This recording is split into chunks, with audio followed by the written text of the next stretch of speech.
Hey guys, I'm at Amoeba Records in Los Angeles. My name is Mareux, and this is what's in my bag.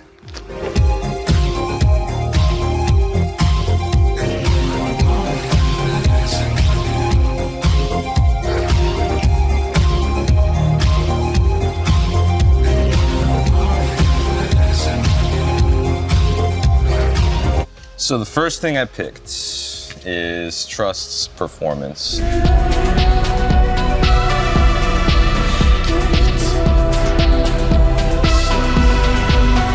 I first heard Trust in 2012 with their self-titled debut. And honestly, when I first heard it, I was like, what is this? This guy sounds weird. It's all crazy. For my like 19-year-old head or whatever, I forgot how old I was, but it was a little too much.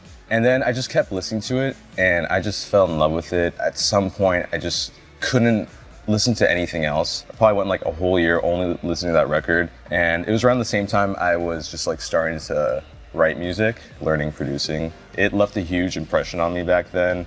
And for the longest time, I just wanted to be Robert Alphonse. For many years, just like glorified Trust cover band while I was trying to figure out like who I am and like what to do. So yeah, there's like a lot of early Mareux that kind of is like, it's like cutting a little too close to Trust, I would say. Yeah, I'm just like really grateful for this guy. I like this one too. It's just more of, you know, Robert's genius, and it's a little chiller, it's a little more mature, but yeah, he earned it because I mean, he's had so many great albums.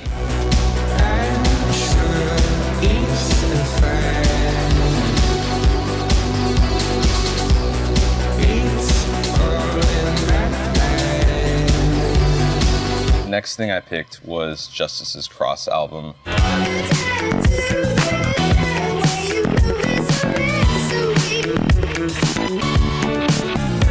I played the shit out of this in high school.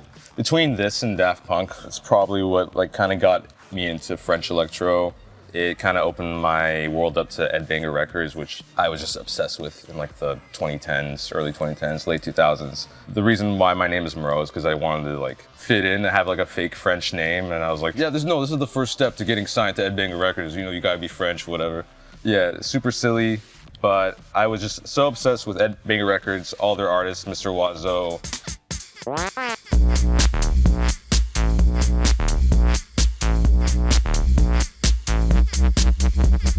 I love DJ Mehdi.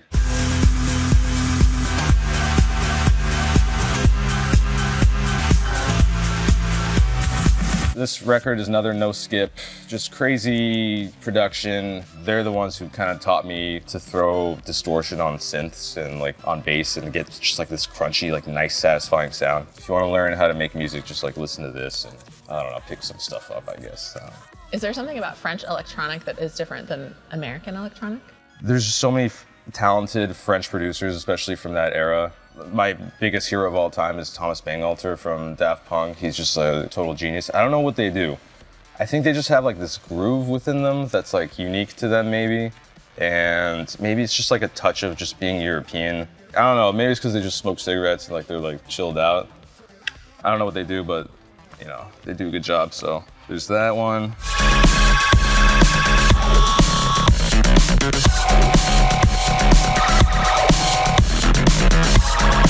Oh, speaking of Daft Punk, Discovery. One more time, we're gonna celebrate. Oh yeah, alright, don't stop the dancing. I mean, perfect album. And I forget the name of the animated music video movie that went along with this album.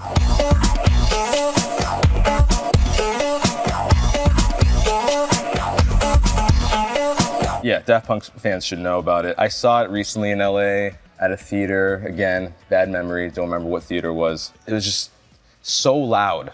Like the sound in that theater was so loud, and then like watching it.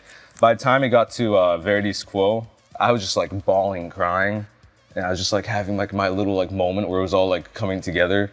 And yeah, it was crazy. I couldn't finish my album for the longest time, Nonstop Romance. And then I had that experience and I just went home and just like, I couldn't sleep for like a week, and I was just like busting them out and just like finishing everything. Yeah, that's my story with this album. So thanks to Daft Punk, they helped you finish your album. No, seriously.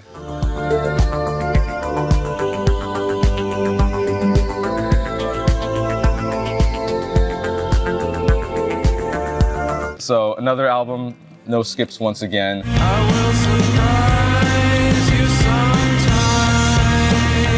I'll come around. This one, I heard it when I was a kid. It's probably like 10 years old. And yeah, just like Trust's debut album, like this is another album that just left a lasting impression on me. Before I wanted to be Robert, I wanted to be Interpol, so I was just like trying to make stuff like this. It's something I just like my comfort album, I just go back to it. Every time I'm just kind of like bored or I just want to feel nostalgic. Interpol is just like awesome post-punk revival, and they just had like immaculate style. Yeah, they kind of wrote the book on like how to do it. Yeah, they're just one of my heroes.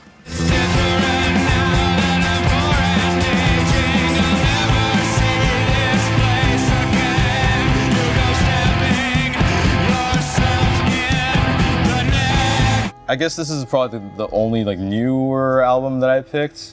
Admittedly, I haven't listened to this. I just saw it and I was like, oh, cool. Let me get that and see what it's about. But yeah, Sharon Van Etten. When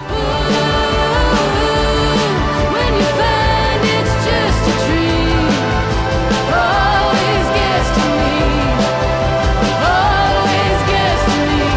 me. The reason I picked this is because she has a song, Jupiter 4.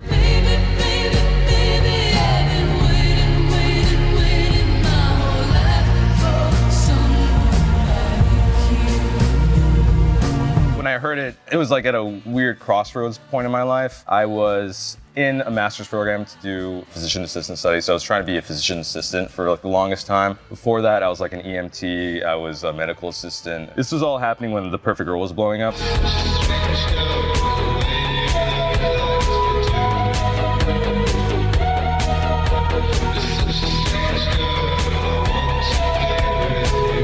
I would go to like my clinical rotations, and in the mornings I'd be like talking to like labels and stuff, and I was just like, what do I do? And then like I would talk to my parents, like, no, don't quit school. And I'd talk to my peers, and they're like they'd hear my music and be like, I don't know, bro, you should probably stay and do this. Like, don't do music.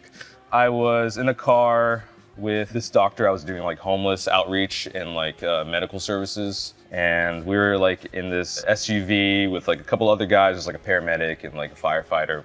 And one of them started playing Jupiter 4. I heard that song and it was just like so beautiful.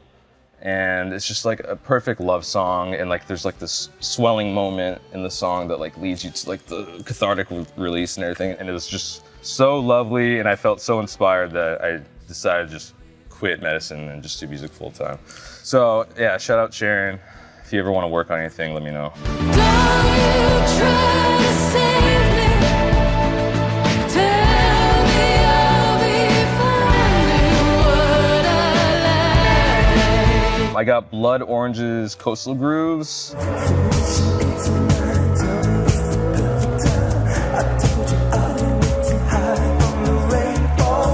Another artist that I kind of got into big when I was just starting out and learning how to write music. And he kind of taught me how to write pop songs, or like blending like the perfect amount of like alternative with pop. He's just like excellent performer. He does it all. He's like, I think he's doing like symphonies now, and he's just like, he's crazy talented, kind of generational talent. Again, no skips. These are really awesome.